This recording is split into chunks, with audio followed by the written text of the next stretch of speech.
Hello. बहुत बहुत welcome है आपका और बहुत बहुत स्वागत करती हूँ मैं अपने चैनल में अमिता नरूला के रिएक्शन में। तो सब कैसे हैं? आशा करती हूँ, उम्मीद करती हूँ कि आप सब बहुत अच्छे होंगे, खुश होंगे, स्वस्थ होंगे, मस्त होंगे और होना भी चाहिए। आप जहाँ रहें खुश रहें। ईश्वर आपको बहुत अच्छी कामयाबी बख्शे और सारी परेशानियों को दूर करे। तो आज जो सपना का वीडियो आया आप सब ने देखा होगा। और सबसे पहले मैं सपना को हैप्पी बर्थडे विश करना चाहूँगी कि आपको जो बहुत बहुत बधाइयाँ सपना कि ईश्वर ने आपको एक नई ज़िंदगी दी और एक नया जीवन दिया। और ये बर्थडे आया आपका, बहुत बहुत आपको मैं मुबारकबाद देती हूँ जन्मदिन की। और आपकी बच्चियों को और आपको परमेश्वर सारी वो खुशियाँ बख्शें जो आप डिज़र्व करते हो। ईश्वर वो हर खुशियाँ दे, माता रानी वो हर खुशी आपको दे जो आप डिज़र्व करते हो। माँ और दोनों बच्चियाँ और माँ। और आज मैं एक चीज़ और कहना चाहूँगी, आपने कुछ पॉइंट बहुत अच्छे रखे और कुछ पॉइंट से मुझे बहुत दुख हुआ, है ना। पॉइंट्स ये रखे कि आपने जो है सूरज जी के बारे में बता दिया, क्लियर कर दिया कि वो उनके जो भी मैटर उठा था, सौतेले हैं, पराए हैं, जो भी हैं, एक्स वाई जेड।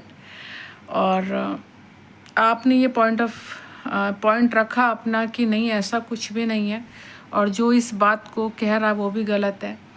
और सूरज जी जो थे हैं उनके सगे बेटे हैं और सूरज जी की भी कोई दूसरी शादी नहीं हुई है। आपने ये पॉइंट रखा, अपनी जनता को, अपनी ऑडियंस को आपने क्लियर करा और मैं बहुत शुक्रिया अदा करती हूँ, आभार प्रकट करती हूँ। क्योंकि अगर आप मेरी लाइव में देखें या फिर आप मेरी वीडियो में देखें तो मैंने आप लोगों को दोनों, मेरी पिछली कल की लाइव में, मेरी परसों की लाइव में भी मैं आपने और मेरी एक वीडियो में भी आप लोगों ने देखा होगा। अगर मेरी ऑडियंस मुझे सुनती है तो आपने देखा होगा कि मैंने कहा है कि जब तक सपना अपने ऑफिशियल चैनल से कुछ भी ना बोल दे तो आप किसी की भी बात का विश्वास मत करना। और सपना ने अपने ऑफिशियल चैनल में आज इस बात को क्लियर कर दिया, उसका बहुत बहुत थैंक यू।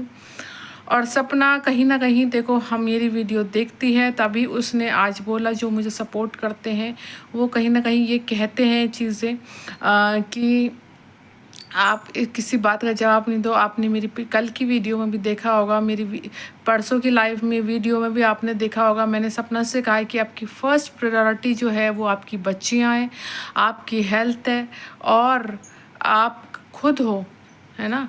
अपनी ज़िंदगी एक बार मिलती है। मैं सपना से कहूँगी आप के मन में उन लोगों के प्रति जो है एक सॉफ्ट कॉर्नर अभी भी है। एक माँ की तरह आप उसे समझा रहे हो, बच्चियों की तरह समझा रहे हो। अब वो सामने वाले पर डिपेंड करता है कि वो समझना चाह रहा है या नहीं चाह रहा, आपसे रिश्ता रखना चाह रहा है या नहीं चाह रहा है। बस आपको एक बड़ी बहन होने के नाते मैं आपसे यही कहूँगी कि आप जो हो पॉजिटिव ऑरा तैयार करो अपना। आपकी मम्मी इतनी अच्छी है, पापा इतने अच्छे हैं, भाई भाभी सब आपके सपोर्ट में हैं। आप फिनेंशली अच्छा अर्न कर पा रहे हो। बहुत से ऐसे लोग हैं जो बेचारे फिनेंशली भी अर्न नहीं कर पा रहे। आपकी एक फेस वैल्यू है यूट्यूब पर और उस फेस वैल्यू से देखो आपकी सोशल मीडिया इनकम है, फेसबुक में इनकम है, प्रमोशन में इनकम है, जिसके द्वारा आप अपने घर का खर्च चला पा रहे हो, बच्चियों को पाल पा रहे हो। किसी के आगे आपको हाथ नहीं फैलाना पड़ रहा, है ना। तो आपको ईश्वर को बहुत ग्रेटिट्यूड पे करना चाहिए। बहुत सारे ऐसे हैं जो महिलाएं हैं जो सिंगल पेरेंट हैं और उन बेचारियों के पास माँ बाप का सहारा नहीं है, फिनेंशली सहारा नहीं है। ईश्वर ने आपको इतना कामयाबी बख्शी है। देखो आपके पास अपना घर है, अपनी छत है, प्यारी प्यारी दो मासूम बच्चे हैं, है ना। और सब कुछ बख्शा आपको ईश्वर ने। तो आपको बहुत ग्रेटिट्यूड पे करना। अब तक जो भी हुआ नेगेटिव आपके साथ, आप उसको फुल स्टॉप लगा दीजिए। आप आगे बढ़िए अपने जीवन में। जितनी मैं मानती हूँ जिनके साथ हम जुड़ते हैं तो हम उनके साथ इमोशनली अटैच्ड होते हैं। और ये जब हम किसी के साथ इमोशनली अटैच्ड होते हैं तो हमारे दिल में कहीं ना कहीं सॉफ्ट कॉर्नर उनके लिए रह जाता है। और आप एक इन्फ्लुएंसर भी हैं तो कहीं ना कहीं आप उनसे बहुत ज़्यादा जुड़े हो, बहुत ज़्यादा जुड़ाव है। तो देखो मैं आपसे ये कहूँगी आप जुड़ाव रखो, पर आप एक इन्फ्लुएंसर भी हो। आपकी एक एक बात जो है पॉजिटिव वाले भी नेगेटिव वाले भी नोट कर लेते हैं, फिर उसको ट्रोल करते हैं कि देखा ना इसने अपनी वीडियो में ऐसा बोल दी। तो ऐसा कोई मौका भी आप मत दो, मेरी हम्बल रिक्वेस्ट है आपसे, ऐसा कोई मौका मत दो। अभी बच्चियां छोटी हैं, आप उनको समय दे पा रहे हो, कल को यही बच्ची 8th में आएंगी, 10th में आएंगी, उन बोर्ड एग्ज़ाम होगा, उसके बाद ये ट्यूशन जाएंगी, फिर पढ़ाई होगी, उसके बाद ये ट्रेनिंग में चली जाएंगी, उसके बाद ये जॉब पे चले जाएंगे। इनके पास आपके पास समय इनके लिए, फिर इनके पास आपके लिए समय नहीं होगा, क्योंकि ये पढ़ाई में इतनी बिजी हो जाएंगी, ट्रेनिंग जॉब में इतनी बिजी हो जाएंगी। जब तक समय है आपके पास, आप अपनी बच्चियों के साथ एक बहुत अच्छे मोमेंट गुजारिए, एक खुशनुमा माहौल में जिए बच्चियों के साथ। जितना अच्छा आप इनके साथ, देखो ज़िंदगी एक बार मिलती है, बच्चियों के साथ हर वो पल गुजारो, एक एक पल को इतना ज़्यादा खुशियों से बिताओ कि याद करें। आपकी वीडियो इतनी पॉजिटिव जो है एनर्जी प्रोवाइड करें आपकी ऑडियंस को, कि आपकी ऑडियंस खुद बोले आज सपना ने बहुत पॉजिटिव वीडियो बनाई है, सपना ने बहुत पॉजिटिव सब कुछ करा है। और अपने लिए स्टैंड लो। देखो बेचारा बन के जीने से कुछ नहीं होगा, अपने लिए स्टैंड लो, अपनी बच्चियों के लिए स्टैंड लो। आपको क्या अच्छा लगता है, बच्चियों को क्या अच्छा लगता है, आपको क्या करना चाहिए। अगर आप वकील हायर करना चाहते हैं, आप करो, आपका पूरा राइट है। और हम यही कहेंगे कि देखो बच्चियां जो हैं दादा दादी के पास खेलें, उसी आंगन में पैदा हुई हैं, वो भी जाए, उन लोगों को भी समझ में आए, पोतियों का महत्व समझ में आए, बहू का महत्व समझ में आए, और वो आपके साथ रहें, है ना। आप सब एक परिवार रहो, हम यही चाहते हैं। और अगर वो नहीं चाहते आपको रखना, तो भी आप फुल स्टॉप कर दो। रोना किसके लिए है, और रो उसके लिए जिसको आपके आंसू की कदर हो। जिसको आपके आंसू की कदर नहीं, उसके सामने रो के आप क्या करोगे, मुझको बताओ। क्या आप जब आप यहाँ पर यूट्यूब पे रोते हो, क्या जनता आपकी प्रॉब्लम को सॉल्व कर पा रही है? क्या आप दुखी हो तो क्या जनता आपको प्रॉब्लम को सॉल्व कर पा रही है? आपने कहा मैं बर्थडे मनाना नहीं चाहती, मैं समझ सकती हूँ। जिसके हस्बैंड नहीं, कुछ नहीं, वो छोटी छोटी दुखी आत्मा क्या क्या बर्थडे सेलिब्रेशन करेगी।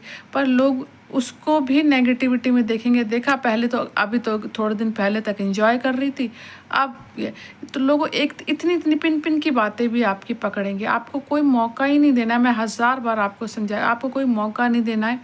अपनी लाइफ में बच्चों के साथ खुश रहना है, एक लाइफ मिली है। और मैंने पहले भी कहा है कि यूट्यूब पर बिल्कुल भी आप यूट्यूब पर डिपेंडेंट मत होइए। अपना एक बिज़नेस भी इसके साथ साथ खोलिए, उसमें आप अपने आप को इतना मशरूफ़ कर दो कि आपको कुछ भी सोचने समझने का टाइम ना हो। अपनी बच्चियों को ज़्यादा से ज़्यादा टाइम दो। ये समय अभी मिल रहा है, आगे पता नहीं कब मिले ना मिले। तो अपनी जनता को पॉजिटिव मैसेज पहुंचाओ। अपनी क्या पॉजिटिव मैसेज पहुंचा रहे हो जनता को, कि रो के रहना चाहिए खुश। कब तक रोगे? 1 साल, 2 साल, 50 साल तक तो नहीं रो के रहोगे ना। आपको अपने लिए स्टैंड लेना है, अपनी बच्चों के लिए स्टैंड लेना है, खुशी खुशनुमा माहौल में जीना है, पॉजिटिव ऑरा बनाना है, और अपना एक बिज़नेस खोलना है, अपने चैनल को आगे क्या क्या बढ़ाना है, वो सब चीज़ें आपको मैटर करनी चाहिए। ना कि ये मैटर करना चाहिए कि उसने क्या कह दिया, उसने क्या कह दिया। और नेगेटिव कमेंट को इग्नोर करो, और हो सके तो फ़िल्टर कर दो, या फिर कमेंट सेशन ही ऑफ कर दो, ताकि आपके यहाँ पर वो चीज़ हावी ना हो। और आप अपना खुश रहो अपनी ज़िंदगी में, अपने परिवार की ज़िंदगी में, और हमेशा आपको ईश्वर आशीष दे। फिर से मैं बोलूँगी, आपको बर्थडे की बहुत बहुत शुभकामनाएं। और आप हमारा वीडियो देखती हैं उसके लिए बहुत अच्छी बात। आप कोई भी बात किसी से ना बोलो, ना उठाओ, ना ही अपने हेटर्स से बोलो, ना ही अपने सास ससुर, ना ही जो भी है उससे बोलो। और किसी के लिए भी नेगेटिव मत बोलो। अपने बच्चों के साथ पॉजिटिव रहो, खुश रहो, यही हम ऊपर वाले से कामना करेंगे, और यही आपसे एक्सेप्ट भी करते हैं। अपनी जनता को उदास मत करो, अपनी जनता को पॉजिटिव मैसेज पहुंचाओ। रोना कब तक रहेगा ये बताओ। अपनी बच्चियों के लिए स्टैंड लो, अपने लिए लो, और हमेशा खुश रहो, हमेशा खुश रहो। हम तो यही ब्लेसिंग देंगे आपको। और बहुत बहुत धन्यवाद। मिलेंगे नेक्स्ट वीडियो में, तब तक आप अपना ध्यान रखिए, खुश रहिए, मस्त रहिए। Love you all.